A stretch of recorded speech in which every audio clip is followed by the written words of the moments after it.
Hey everyone, it's story time, and this one's a roller coaster of family drama, betrayal, and finding my strength. I'm Emily, and I want to share how standing up for my daughter changed my life forever.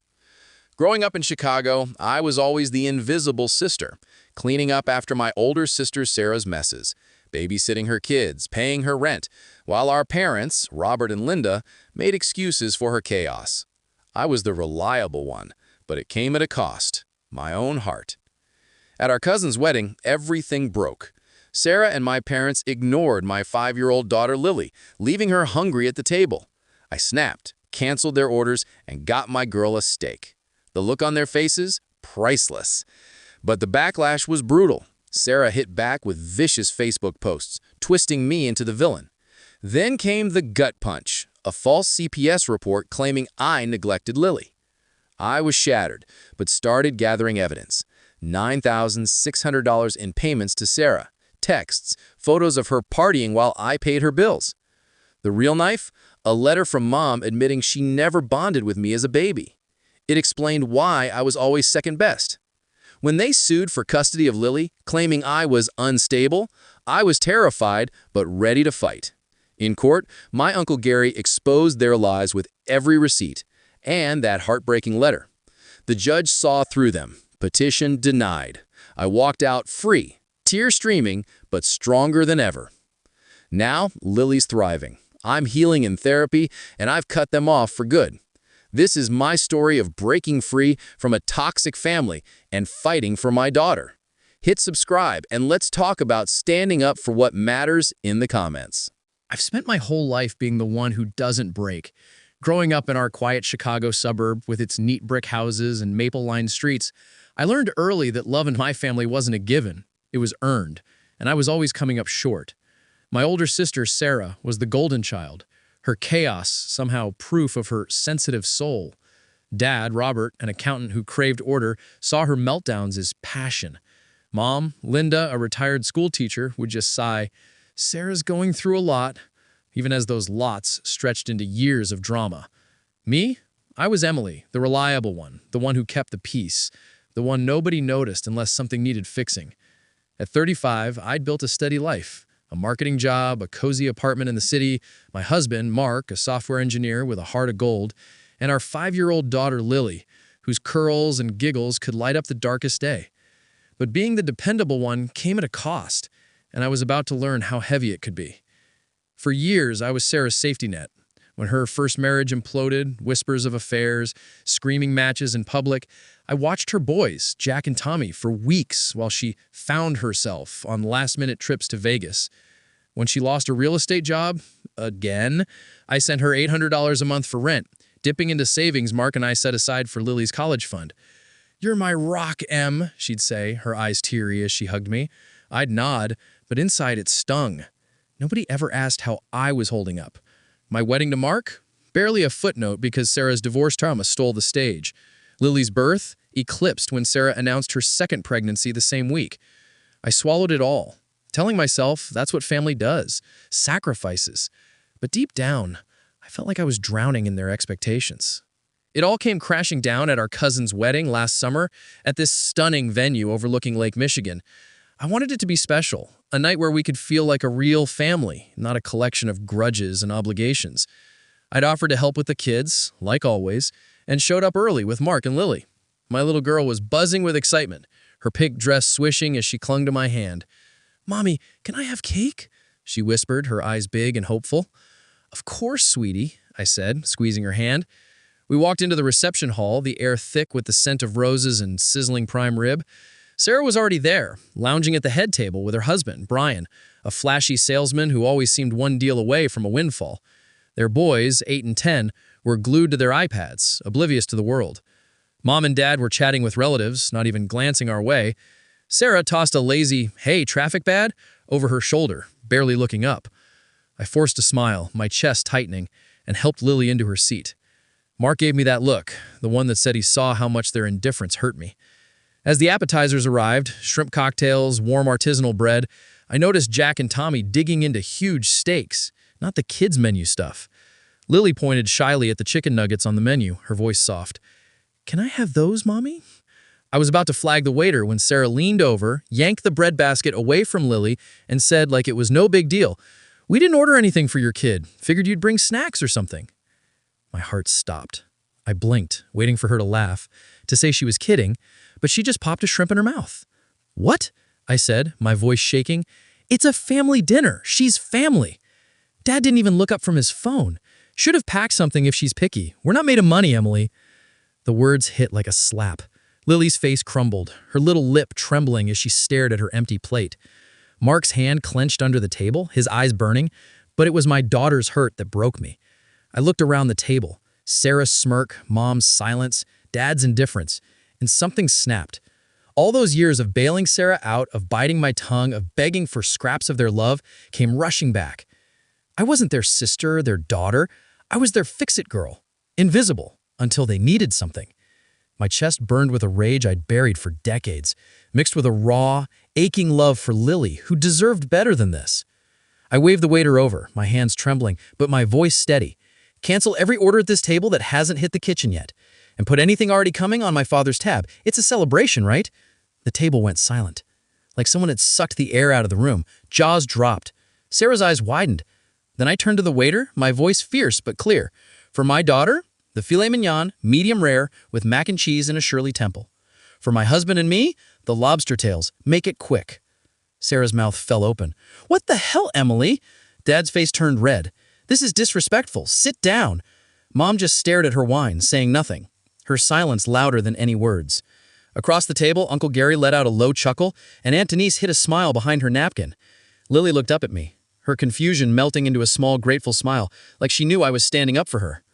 The rest of the dinner was like sitting on a powder keg. Sarah's kids whined when their food got delayed. Brian whispered furiously in his ear. Mom and Dad shot me looks like I'd betrayed the family. But I didn't care. For the first time, I felt a spark of freedom, like I'd finally stepped out of their shadow. As we left, I handed the waiter a small gift, a framed photo of our cousin's engagement, and asked him to leave it on the table. I took Lily's hand and walked out, Mark's arm around me, not looking back. That night, my phone lit up like a war zone. "Sarah, you embarrassed us. Dad, you'll regret this. Mom, we raised you better." I ignored every message, my heart pounding with a mix of fear and defiance. I had finally stood up for myself, for Lily. But I knew my family. This wasn't over. They'd make me pay for daring to say no. The days after that wedding felt like I was holding my breath, waiting for the other shoe to drop. I'd wake up with this heavy knot in my stomach, replaying that moment at the table. Lily's trembling lip, Sarah's smug smirk, my parents' cold silence. Standing up for my daughter felt like breaking free, but the high didn't last. I knew my family too well. They didn't let things go, and I had just painted a target on my back. I told Mark over breakfast, my coffee gone cold, "I'm done bailing Sarah out, no more." He squeezed my hand, his eyes proud but worried. "I'm with you," he said, but we both knew what was coming. It started small, like a storm brewing on the horizon. Sarah posted on Facebook this vague, dramatic jab. "Some people think they're too good for family now that they've got a little money. Grateful for those who know what love really means." I scrolled through the comments, my heart sinking. Relatives I hadn't seen in years chiming in. "Stay strong, Sarah." "What happened?" A cousin messaged me. "You okay? What's Sarah on about?" I didn't reply. It hurt too much, seeing her twist the story like she always did, painting me as the villain. I'd spent years cleaning up her messes, babysitting her boys, Jack and Tommy, covering her rent, and now I was the bad guy for saying enough. Then she hit harder. For over a year, I'd been sending her $800 a month for rent because Brian's big deals kept falling through. I couldn't let her kids end up homeless, could I? But after the wedding, I texted her. "That's over. You and Brian figure it out." Her response was a wall of venom. "You're heartless, Emily. After everything I've been through, Mom and Dad are disgusted with you." Dad called my work phone, his voice like ice. "Sarah's fragile right now. You owe her this." Owe her? The word burned. I'd given her thousands, my time, my energy, and they acted like I was the one in debt. I hung up, my hands shaking, tears stinging my eyes. I was starting to feel like I was losing my mind, questioning if I was wrong. That's when Uncle Gary called. He's Mom's brother, a lawyer with a no-nonsense streak, the only one who ever saw through Sarah's act. He said, "Heard about the wedding. Proud of you, kid. If they push, I'm here." His words were like a lifeline, pulling me back from the edge. I was starting to feel so alone, like maybe I was the selfish one for finally putting my family, Mark and Lily, first. But Sarah wasn't done. She posted old photos of me with her kids, captioned, "Back when family meant something. Guess some people change." I sat on my couch, staring at my phone, tears streaming down my face. Those pictures were from nights I'd stayed up late helping Jack with homework or comforting Tommy after Sarah's fights with Brian. She was rewriting our history, making me the villain. I wanted to scream, to post my own truth, but I didn't, not yet. Mark held me as I cried, whispering, "You're not alone in this." But I felt like I was drowning in their betrayal. Then, a week later, the school called. My heart stopped when the principal's voice came through. "We got an anonymous tip about Lily. Someone's concerned she's left alone too much. Seems withdrawn." I rushed to the office, my pulse racing, fear clawing at my chest. The counselor met with Lily, who was her usual bright self, chatting about her drawings and her favorite teacher. "She's fine, Emily," the counselor said, her tone kind but serious. "But we have to document this." That report was a stain, a permanent mark on my record as a mom. I knew it was Sarah. She'd stooped to calling child services to get back at me. I drove home in a daze, my hands gripping the wheel, tears blurring the road. How could she do this? How could they let her? That night I couldn't sleep. I sat at the kitchen table, Mark asleep upstairs, and let it all pour out. I sobbed for the little girl that I'd been, always in Sarah's shadow, begging for mom's hugs or dad's approval. Why don't they love me like her? I whispered to the empty room. The pain was raw, like a wound ripped open. But something else was growing too. A fire, a resolve. I wasn't going to let them hurt Lily like they'd hurt me. I started gathering evidence, like building a fortress around my heart. I printed every Venmo payment to Sarah, $9,600 over 15 months, every cent to sacrifice. I found texts where she begged, "Em, you're my lifesaver. I'll pay you back, I swear." Then, I dug into her Instagram. Photos of her at a spa, a concert, a fancy dinner, all posted the same week she claimed she was broke. One email stopped me cold. 2 years ago, Sarah admitting she lied about losing her job to take a break. I felt sick, betrayed all over again, each discovery like a knife twisting deeper. The final blow came when they showed up at my apartment. Dad, Mom, Sarah, no warning. Lily saw them through the window and hid behind the couch, her eyes wide with fear. I opened the door, my heart pounding. Dad shoved me an envelope. "The wedding venue bill, $2,500 for the private room. Your share." Sarah jumped in, her voice shrill. "You ruined everything, Emily. You're tearing this family apart." Mom stood there crying like she was the victim. "How could you humiliate us like this?" I called Gary, my voice steady despite the chaos. He was there in 10 minutes, his presence like a shield. "Leave," he said, calm but firm, "or we're calling the police." Sarah screamed, "This isn't over." As they stormed out, Dad's face red, Mom's sobs echoing in the hallway. I sank to the floor after, Lily crawling into my lap. I held her tight, promising I'd protect her, no matter what. That night, I started a folder, every receipt, every text, every lie. I wasn't just fighting for me anymore. This was for Lily, for Mark, for the life I deserved. The storm was raging, and I was ready to face it. Thought I'd seen the worst of it after Sarah's CPS stunt and my parents' demands for money, but I was wrong. 2 months after that disastrous wedding, a letter arrived that stopped my heart. A court summons. Sarah, Mom, and Dad were suing for partial custody of Lily, claiming grandparent rights and calling me emotionally unstable. They twisted the wedding into proof I was vindictive, cutting off a loving family out of spite. Sarah's affidavit was pure drama. Emily's always been jealous. Now she's isolating my niece to hurt us. Reading those words, I felt the floor drop out. The idea of them taking Lily, even for a day, sent panic racing through me like wildfire. I called Uncle Gary, my voice breaking. "They can't win this, right?" I sobbed. His calm reply was my anchor. "No chance. But we fight smart, Emily." Preparing for court was like gearing up for battle, and I was running on fumes. I barely slept, my nights consumed with sorting evidence, bank statements, texts, photos, each one a reminder of how much I'd given them. The betrayal cut deeper every time I added to the folder. Then I found something that shattered me. In an old box of childhood keepsakes, under faded birthday cards, was a letter Mom wrote to Dad a week after I was born. I wasn't meant to see it. Her words were raw. "I'm exhausted. I didn't want another baby. I don't think I'll ever bond with her." I sat on the garage floor, tears streaming, holding proof I'd been unwanted from the start. It explained everything. why I was always in Sarah's shadow, why I had to beg for their love.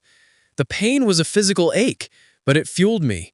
I wasn't just fighting for Lily, I was fighting for the little girl I'd been too. The courtroom in downtown Chicago felt like a trap, cold and sterile, the air thick with tension. Mark held my hand, his grip steady, but I was a wreck, imagining Lily forced to visit people who'd ignored her at that dinner. Sarah walked in, playing the victim with teary eyes, Mom and Dad trailing her like a royal guard. Their lawyer, a smarmy guy in a cheap suit, started strong. "This is about a child's right to her family. Miss Thompson is cruelly keeping Lily from grandparents and an aunt who adore her." I wanted to scream. Adore her? They didn't even order her food. Their witnesses were a parade of lies. A family friend called me cold and distant. Sarah took the stand, sobbing like she was auditioning for a soap opera. "I just want to see my niece. Emily's anger is destroying us." Dad growled. "She's always been difficult. We raised her better." Mom just cried. Her silence is damning as ever. Each word was a knife, twisting the narrative to make me the monster. I sat there, heart pounding, feeling the weight of years, every time I'd bitten my tongue, every dollar I'd sent Sarah, every hug I'd craved from Mom and never got. Gary was a force. He laid out my evidence like a prosecutor building a case. $9,600 in rent payments to Sarah. Every Venmo transfer a sacrifice. He showed texts where she called me her lifesaver, next to Instagram posts of her sipping cocktails at a spa while I paid her bills. The judge's eyes narrowed. Then came the letter. Gary read Mom's words aloud. "I don't think I'll ever bond with her." The courtroom gasped.